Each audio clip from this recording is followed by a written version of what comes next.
বোঝায়, যুগ পুরুষোত্তমের ফলনায় একটা মানুষ তৈরি হয়। চোখ কান হাত নাক থাকলেই যে মানুষ তা না, মনুষ্যত্ব চেতনা চৈতন্য একদম অবলুপ্ত হয়ে গেছে। আজকে আর মানুষ নেই। তো অনেক কথা, যাই হোক, গীতা কোনোদিন বলেনি তুমি হিন্দু হও, কোরআন কোনোদিন বলেনি তুমি মুসলিম হও, বাইবেল কোনোদিন বলেনি তুমি খ্রিস্টান হও। ধর্মগত কি শিক্ষা দেয়? হে মানুষ, তুমি সুন্দর হও।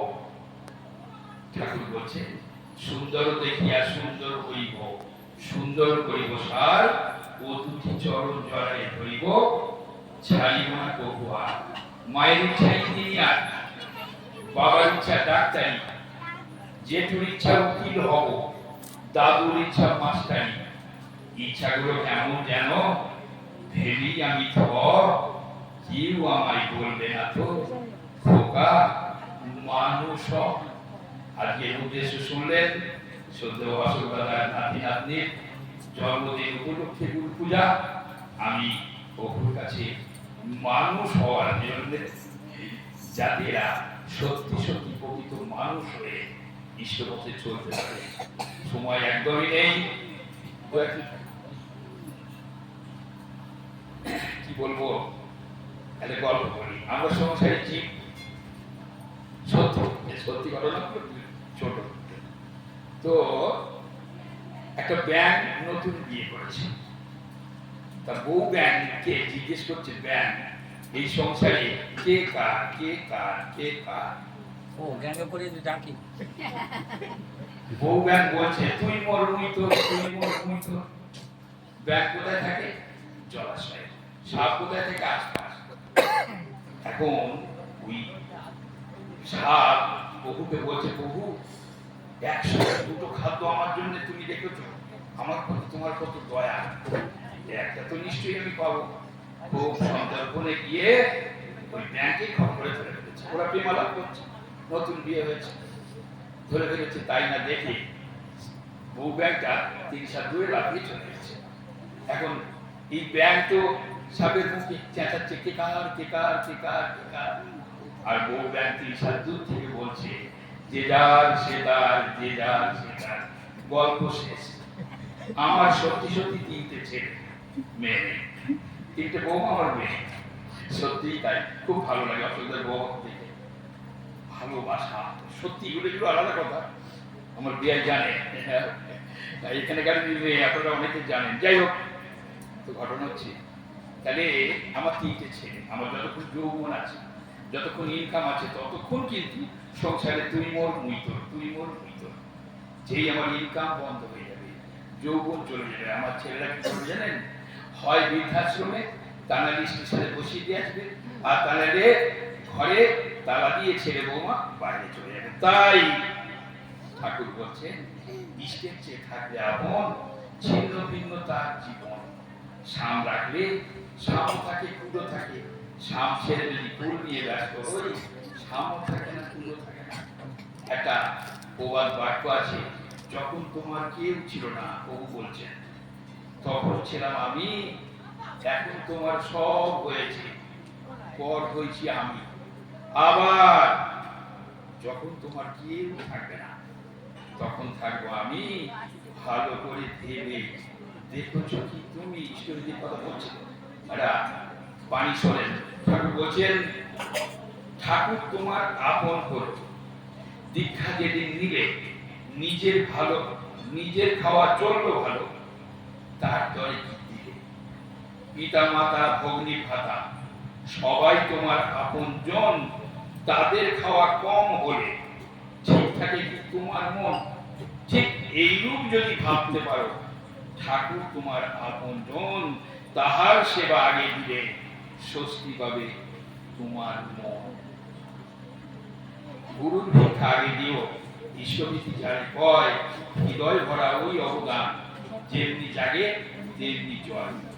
ইষ্ট সেবায় যুক্ত রাখে মুক্ত জীবন গঠন হয়, নীতি করে ইষ্টের ভরণ, ঈশ্বরীতি তারে কয়। বলতেই হয়, 10 নয়া থেকে 52 টাকা, আজকে বাপিদার চার্জে কাল থেকে 60 টাকা করে দিয়েছে।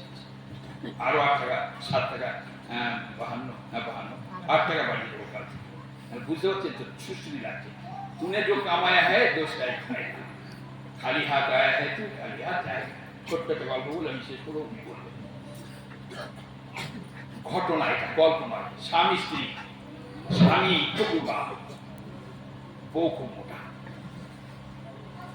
তো স্বামী খুব ঠাকুর ভক্ত, বউ মোটে নয়।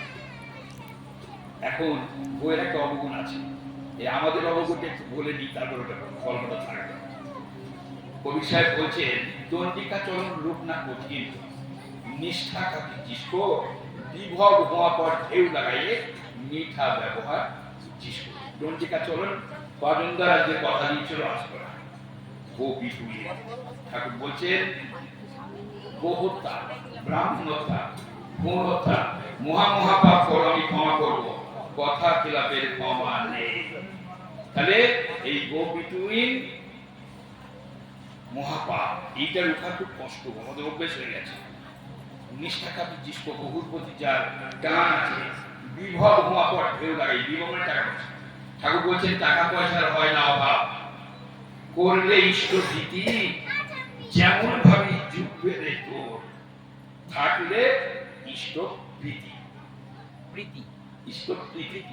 তাহলে কি হচ্ছে, সব সরল মন, মধুর বচন, বুক ভরা প্রেম, এই তিনটে যার ভেতরে আছে, ধর্ম জগতে সে প্রদীপ হয়ে সারা জীবন জ্বলবে। তাই তো ঠাকুর বললেন, তোমার চলন বলন এমন হবে, বিশ্ব ভুবন চেয়ে রবে, তোমায় দেখে শোধায় যেন কি করলে এমন হবে। তুমি তখন বলবে তাদের, সদ্গুরুকে স্মরণ করো, সদ্গুরুর আদেশ নির্দেশ নিষ্ঠা করে পালন করো। এই তো চাকরি, নিজেকে হয়ে ওঠা। যাই হোক, তাহলে কি হলো, বউ খুব মোটা। বইয়ের একটা অবগুণ আছে কি, যেখানে বসবে তুমি করবে, আর সঙ্গে সঙ্গে দেনাম দেয়ার অ্যাকশন। ভালো করে বলেন, বুঝতে পারবে না, যেখানে ঘুমিয়ে পড়বে, যেখানে বসবে সে সঙ্গে সঙ্গে ঘুমিয়ে পড়বে। হ্যাঁ, এই বলছি তো। একদিন পাড়ায় পাশে প্রতিদিন ভাগবত পাঠ হয়, তো স্বামী দেবী শুনতে যায়। একদিন বউকে জোর করে পাঠিয়েছে, কারণ বউ তো ঠাকুর ভক্ত নয়, জোর করে পাঠিয়েছে, যাও আজকে তুমি গিয়ে ভাগবত শুনে এসো। ইচ্ছা না থাকলে জোর করে স্বামী যখন পাঠাচ্ছে, ঠিক আছে। কত ঠাকুর আমার মতো এরকম করছে, ওই বউকে দেখে বলছে না, ও কিন্তু ওর বক্তব্যে বলে যাচ্ছে, আসুন আসুন আসুন। বউটা মনে করছে আমাকে বলছে, বলছে বসুন বসুন বসুন।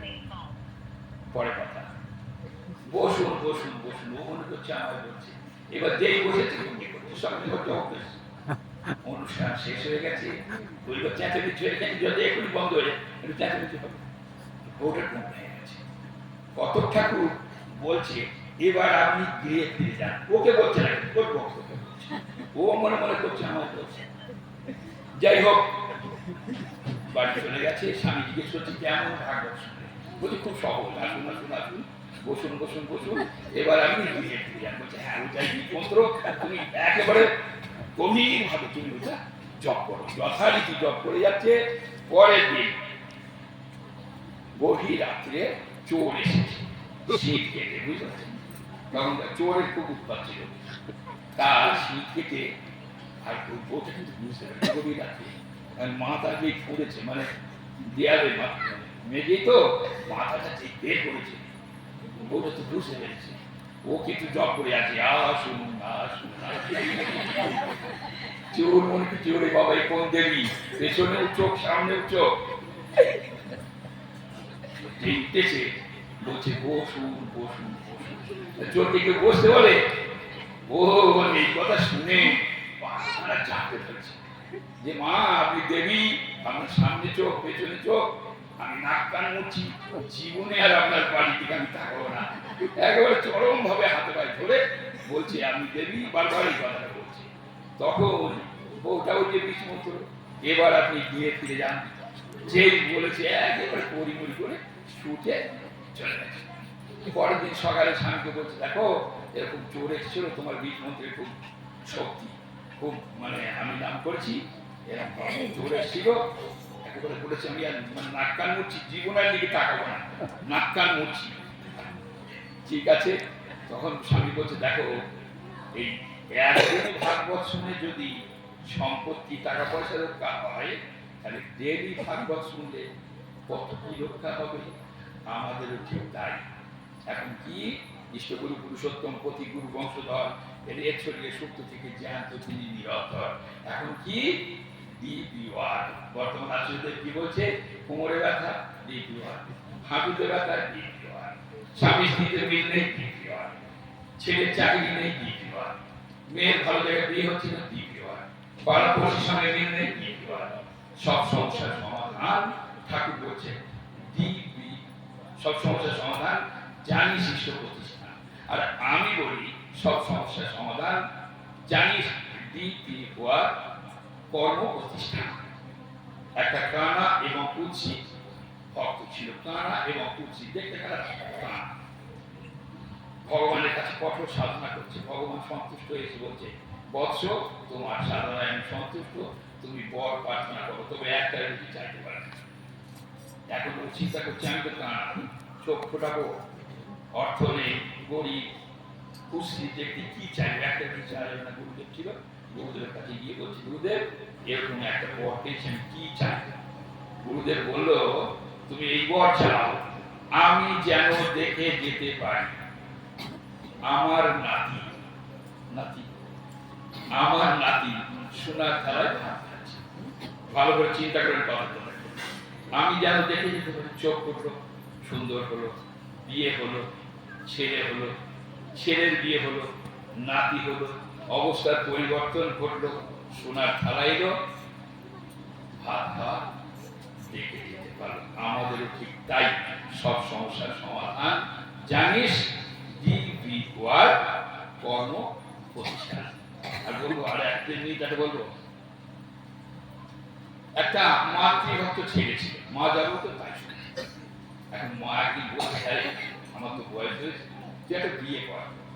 ঠিক আছে, বিয়ে করছি, এইবার মা যা বলে আসবে না, বউ যেটা বলে সেটাই শোন।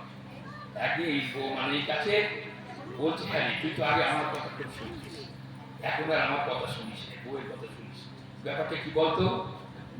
তখন বলছে মা তুমি যখন বলো আমি দাঁড়িয়ে দাঁড়িয়ে শুনি, চলতে চলতে শুনি, এক কান দিয়ে ঠোকে এক কান দিয়ে বেরিয়ে যায়। আর তোমার বৌমা যখন বলে এক কান বাড়িতে চাপা থাকে, এক কান দিয়ে যা ঢুকে সব আমাদের ঠিক তাই। ঠাকুর বলছেন শুনলি কত করলি না, ঠকলি কত বুঝলি না। সকলের মঙ্গল ঠাকুরের রাত্রি চরণে জানিয়ে আমি আমার ছোট্ট কথা শেষ করলাম। খারাপ থাকার সময় নেই, আমাদের কারণে খারাপ থাকার সময় নেই। জোরে বলুন।